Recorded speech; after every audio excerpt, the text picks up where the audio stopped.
Muy buenas tardes a todos nuestros amigos del Oriente. La identidad nacional pasa por la construcción de un sistema de justicia. Existen razones políticas para estudiar la historia del derecho. No existe ningún Estado sin historia, ni mucho menos sin derecho.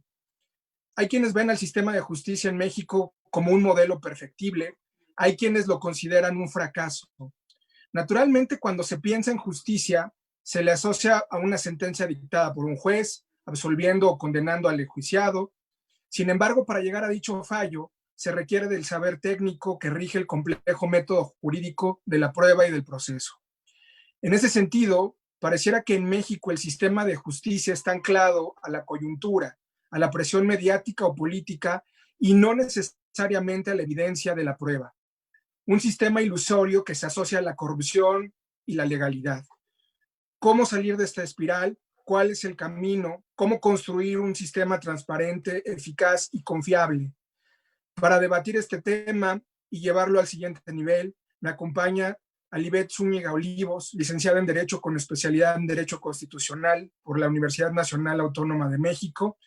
Actualmente trabaja como jefe de departamento en el área de transparencia y amparo en la Comisión Nacional de Búsqueda de Personas de la Secretaría de Gobernación y es alumna de la Fundación Frederick Naumann para la Libertad en México. Bienvenida, Libet. Y posteriormente se va a incorporar el maestro Fernando Falconi, licenciado en Derecho por la UNAM, maestro en Criminología y Política Criminal con mención honorífica por el INACIPE. Está teniendo problemas con la entrada vía internet, entonces en cuanto podamos solucionar ese asunto, se incorporará eventualmente. Pues bienvenida, Libet, muchísimas gracias por estar aquí en esta fecha tan complicada. ¿En dónde estamos parados frente a nuestro sistema de justicia? ¿Cuál es la valoración que tú tienes al respecto? Bueno, muchas gracias por tu invitación, Fer. Mi valoración al respecto es que tenemos un sistema de justicia perfectible. Las leyes sí están adecuadas a, pues, a nuestro contexto social. Sin embargo, creo que aún siguen estando sujetos el Poder Judicial a las políticas públicas de los otros dos poderes, ¿no? Aun y cuando independientemente gozan de autonomía entre poderes y la Constitución reconoce que son poderes con, con legitimidad para poder actuar, lo cierto es que no hay una corresponsabilidad entre ellos que evidentemente permea en las sentencias que se dictan por parte del sistema judicial, ¿no? Entonces, yo opino o bueno, más bien, yo lo que he observado de las sentencias que se han dictado en los últimos sexenios es que son afines a las políticas públicas del gobierno en turno, ¿no? Okay. Fer, qué bueno que ya estás con nosotros. Bienvenido. Le preguntaba a Libet, ¿en dónde estamos parados en nuestro sistema de justicia? ¿Cuál es la valoración que tienes tú al respecto? Gracias. Bueno, primero una disculpa a todas las personas que nos escuchan, a Fer, a Libet. Un saludo a ambos. Me da gusto estar aquí compartiendo este espacio con ustedes. Agradecido por la invitación.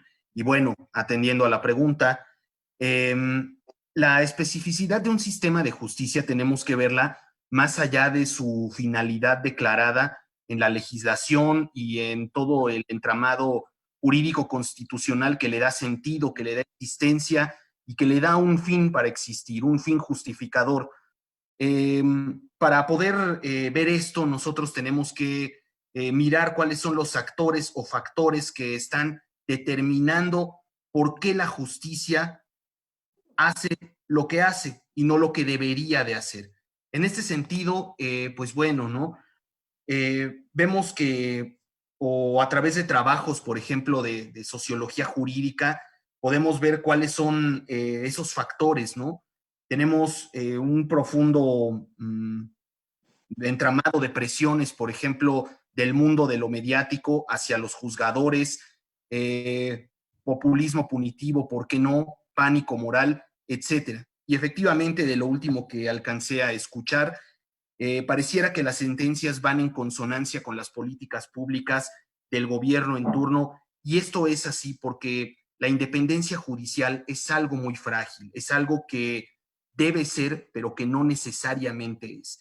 Y de ahí la necesidad de evaluar a los tribunales más allá de los trabajos tradicionales de sociología jurídica que nos dicen cuál es o cuál debería ser el papel de la justicia. Tenemos que evaluar realmente en el mundo del ser cómo es que están actuando. Y lo que yo advierto es una justicia que vulnera principios como lo es la presunción de inocencia en términos generales, ¿no? Estamos frente a una justicia que se queda chica ante el poder que tienen los medios de comunicación para construir realidad, para inducir, canalizar sentimientos de venganza, de castigo, ante una audiencia social totalmente dolida de impunidad y necesitada de justicia, que es el caldo perfecto de cultivo para el populismo punitivo. Existe un escenario plagado de prejuicios, falsedades, inexactitudes, que lamentablemente es el que conforma el común actuar de las personas y sobre el que peligrosamente se montan decisiones políticas y también judiciales, y no necesariamente atendiendo al respeto de ese bloque de derechos que deberían observar los tribunales en todo momento. En parte es lo que advierto. Sí. Alibet, mencionabas hace rato que es un sistema de justicia perfectible. ¿Cómo hacer esa transición a la perfectibilidad, ¿no? Porque parece que el panorama no nos deja ningún camino claro para conseguirlo. ¿Cuál sería, en dado caso, ese camino? Porque lo que uno observa es evidentemente una presión mediática, un hecho en donde la justicia se pone en un tribunal de lo público y donde lo político aplasta, pues, eso que podríamos conseguir como justicia. Mira, yo en un principio concuerdo en que las sentencias dictadas por el Poder Judicial deben ir acorde al gobierno en turno, porque debe de haber una relación, después de todo sigue siendo un mismo poder, ¿no? Dividido para actuar. Entonces, no me parece, no me es ilógico que las sentencias sean dictadas conforme al gobierno en turno, ¿no? Es algo lógico y hasta cierto punto justificable. ¿Cuál sería la respuesta? Bueno, no tiene mucho que descubrir, 2 años, 3 ya, que la libertad es una clave importante para todo, ¿no? O sea, yo creo que entre mayores libertades se den a los individuos y en este caso al Poder Judicial, mejores sentencias y análisis se van a poder realizar, ¿no? Si bien el poder es uno y se divide en 3 para poder actuar, y el Poder Judicial tiene que ir en sintonía a la línea del poder que se eligió para gobernar, lo cierto es que si tú le das libertad al juzgador para poder analizar un caso y ver diferentes alternativas, no solo la línea que el gobierno marca, entonces podríamos obtener mejores sentencias y al obtener mejores sentencias también das mayores certidumbres a las personas de cuáles son los criterios que se están utilizando para ser juzgados, ¿no? Entonces, yo creo que a mayores libertades del Poder Judicial, que si bien tiene una autonomía constitucional y un presupuesto autónomo en donde sus sentencias pues no están directamente relacionadas con los gobiernos, lo cierto es que sí hay una línea política trazada, ¿no? Y como mencionaba el licenciado, pues la presión mediática también ejerce una importante relevancia en el dictado de las sentencias por los jueces, ¿no? Sí, porque yo veo el asunto de esta presión mediática y digamos, la política del gobierno en turno. Por ejemplo, en este caso, Fer, del presidente que envía una solicitud para realizar una consulta popular para enjuiciar a los expresidentes, ¿no? Y de inmediato la remite, pues la van a remitir creo que a la Suprema Corte de Justicia, en fin, o sea, hay un proceso ahí que tiene pues un interés colectivo, nacional, que puede ser válido, pero que finalmente pues se vuelve político. No sé cómo lo veas tú. Sí, efectivamente. De entrada,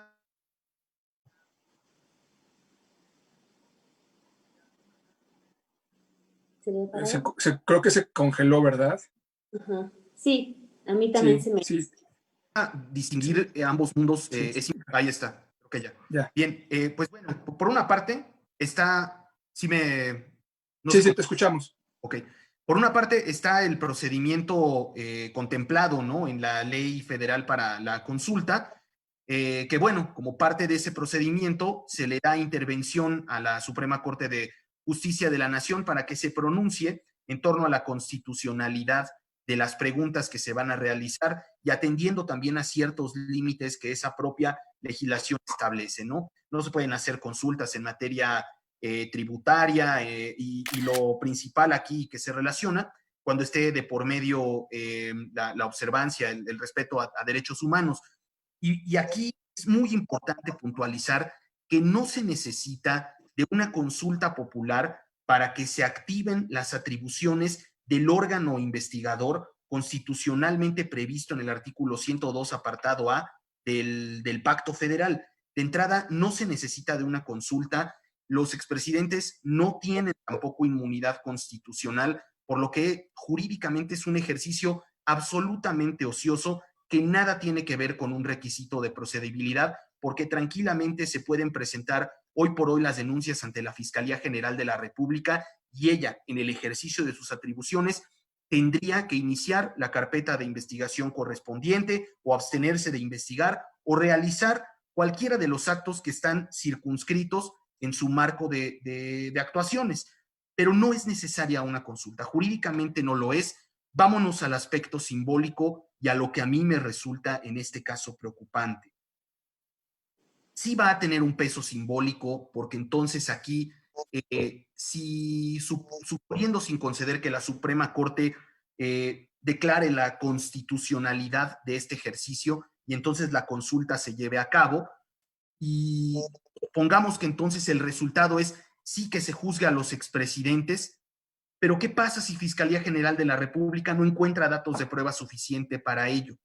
¿Se va a tener que forzar el resultado? Aquí estamos poniéndole fuego, le estamos poniendo la presión del resultado de la consulta a un marco de actuaciones que no tendría por qué estar supeditado a un ejercicio de consulta como este. No es legal y sí es la bisagra para un mayor ejercicio de populismo punitivo, porque el día de hoy es para ver si enjuiciamos o no a los expresidentes, pero el día de mañana esto está comprometiendo gravemente la seguridad jurídica y pues incluso también creo yo está comprometiendo el que nadie puede ser juzgado por leyes privativas ni tribunales especiales.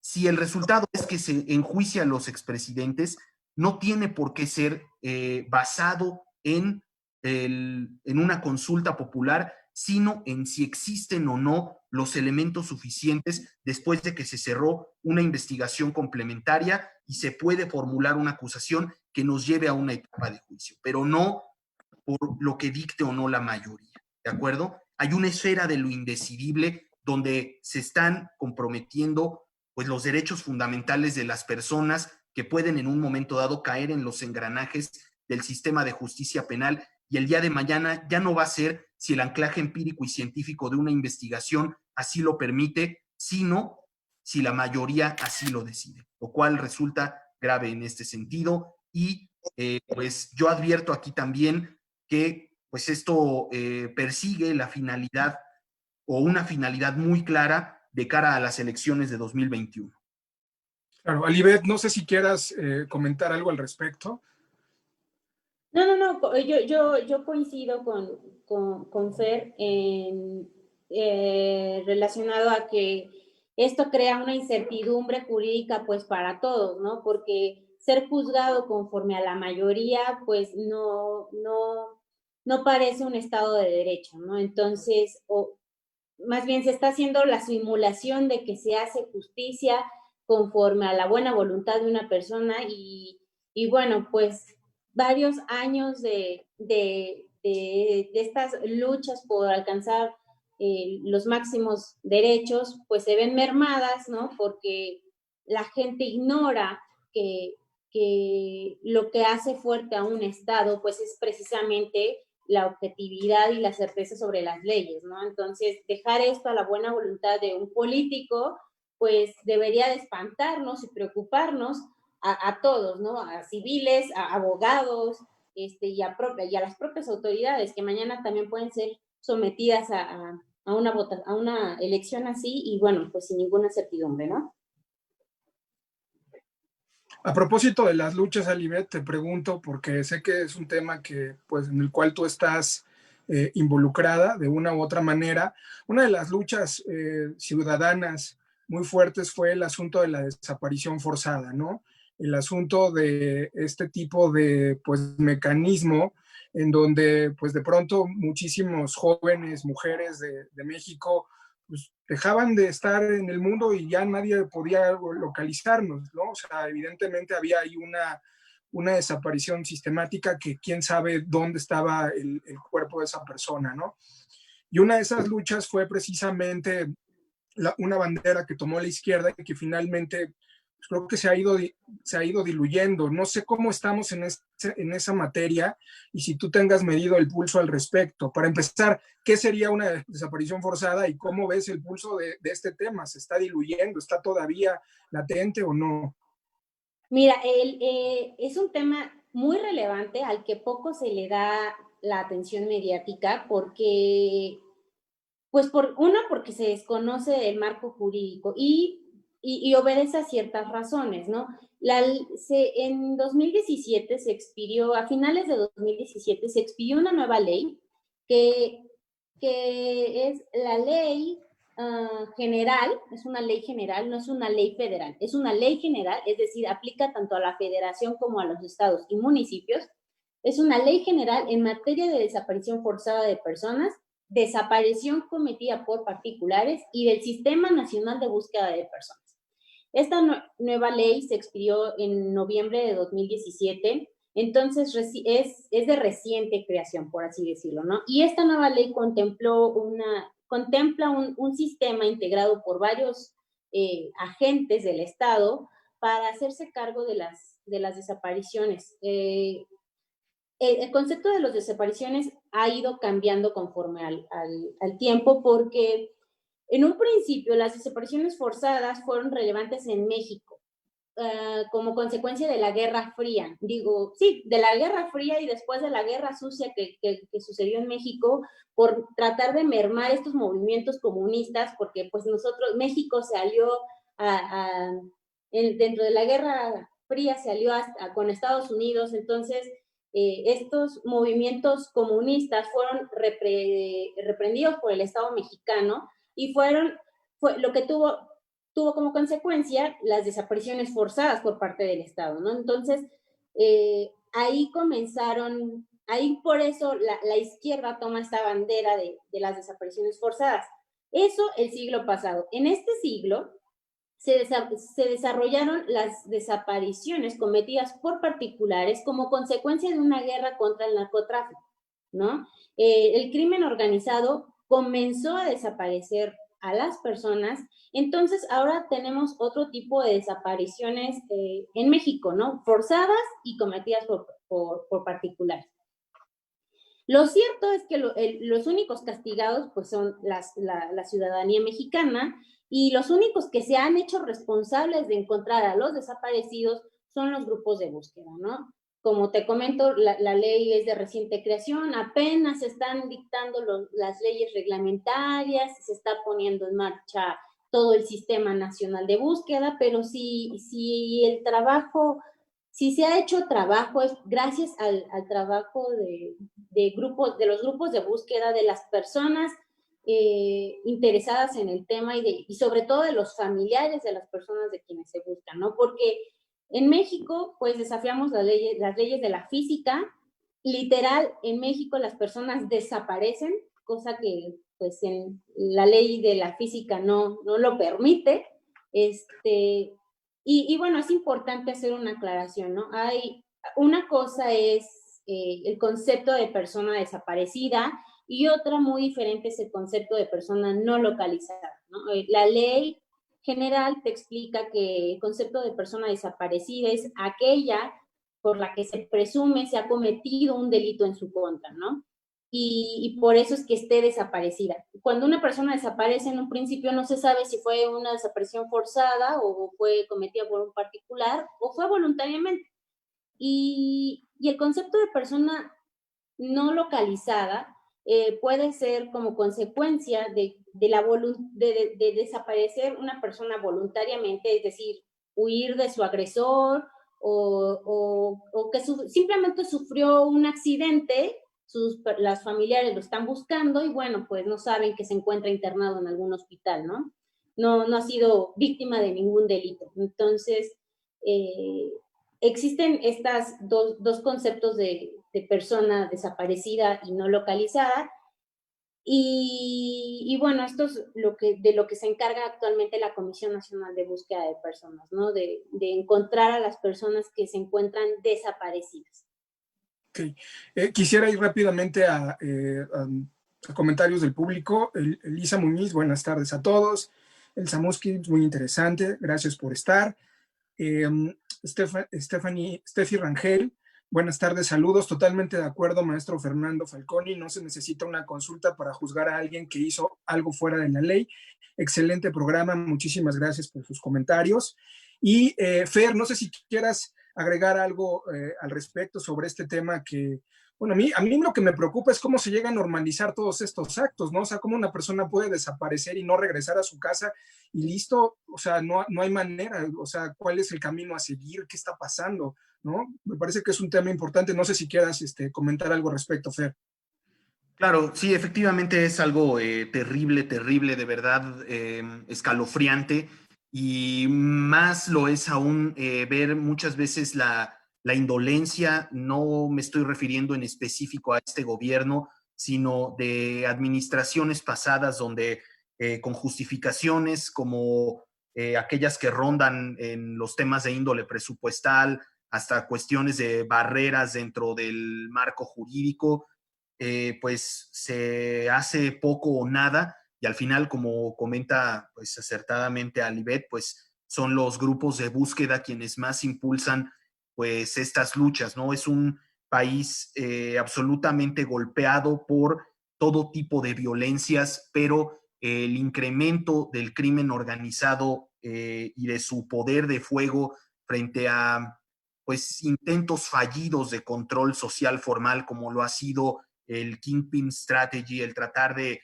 descabezar organizaciones y fomentar únicamente una balcanización de los grupos de la criminalidad y un aumento exponencial de la violencia, pues nos ha llevado naturalmente, creo yo, entre otros factores, no es el único, aquí no somos deterministas, a este incremento en las cifras de personas desaparecidas en la modalidad de desaparición forzada como en la modalidad de desaparición por particulares. Lo que preocupa también frente a esto es la nula o poca política criminológica por parte de la Administración Pública Federal y los demás actores involucrados. Cabe aquí resaltar que preocupa también mirar cómo en el proyecto de presupuesto de egresos para la Federación para 2021 se cancelaron pues los recursos para Fortaseg, para el Fondo de Aportación para la Seguridad Pública, se deja en estado de indefensión a municipios, se deja en estado de indefensión al programa de prevención social de la violencia y la delincuencia, destinándose o proponiéndose dentro del proyecto destinar casi 3.300 millones para la Guardia Nacional, lo que nos demuestra que seguimos con una política criminológica que se basa en disparos en la oscuridad, en el paradigma reactivo, y este tipo de faltas pretenden encubrirse precisamente con la construcción mediática de la realidad jurídica y política que estamos viendo con el tema de la consulta para juzgar expresidentes, que estamos viendo con las filtraciones también de las declaraciones, por ejemplo, de Emilio Lozoya, y debemos ser muy cuidadosos de no perder el piso y no dejar de advertir este tipo de temas preocupantes que sin duda golpean también a la situación de las desapariciones en México, por quererse cubrir este vacío con la ilusión de que en realidad estamos teniendo justicia, de que en realidad estamos teniendo seguridad frente a este tipo de desplantes mediáticos. Yo invito a la audiencia social a que seamos observadores, cuidadosos, críticos y no perdamos el piso con este tipo de manifestaciones de lo mediático frente a problemas reales que se están encubriendo con pues este tipo de cuestiones, ¿no? Así es. Y bueno, quizá voy a hacer una pregunta que a lo mejor no tiene respuesta o no sé si la tenga, pero creo que es una pregunta que todo el mundo se viene realizando, se viene haciendo, pues. O sea, ¿cómo salimos de este asunto? ¿Cómo transitamos a un sistema de justicia más confiable? O sea, ¿cómo el ciudadano de pie va a estar confiado frente a este escenario? ¿Cuál es el camino al IBET? Digo, quizá no tengas, es una pregunta demasiado fuerte y demasiado No. extensa, pero no sé si hay algún camino o una guía o una orientación ya para ir concluyendo, porque el tiempo aquí es mortal. Pues mira, como bien dices, no hay una sola respuesta para ello, pero sí hay varios estudios que nos pueden ayudar a ir disminuyendo el número de víctimas por desaparición, ¿no? Tanto forzada como cometida por particulares, que actualmente es la que mayor escándalo hace. Y una de ellas es el análisis de contexto, ¿no? El análisis de contexto estudia las situaciones del contexto en una determinada región que orillan a las personas a desaparecer, ¿no? Y bueno, pues ahí se determina pues la presencia de estos cárteles criminales y bueno, si bien la legalización de las drogas no es la solución a todos nuestros males, podría ser un pequeño respiradero a esta olla de presión, ¿no? Tener un control sobre el mercado de las drogas podría ayudar a hacer menos gravoso el problema de las desapariciones en México, porque bueno, también las desapariciones, lo mejor, como lamentablemente una mamá una vez expresó, sería encontrar muerta a tu desaparecido, ¿no? Sino, ese es en el mejor de los casos, encontrarlo muerto, porque también podría ser víctima de trata, ¿no?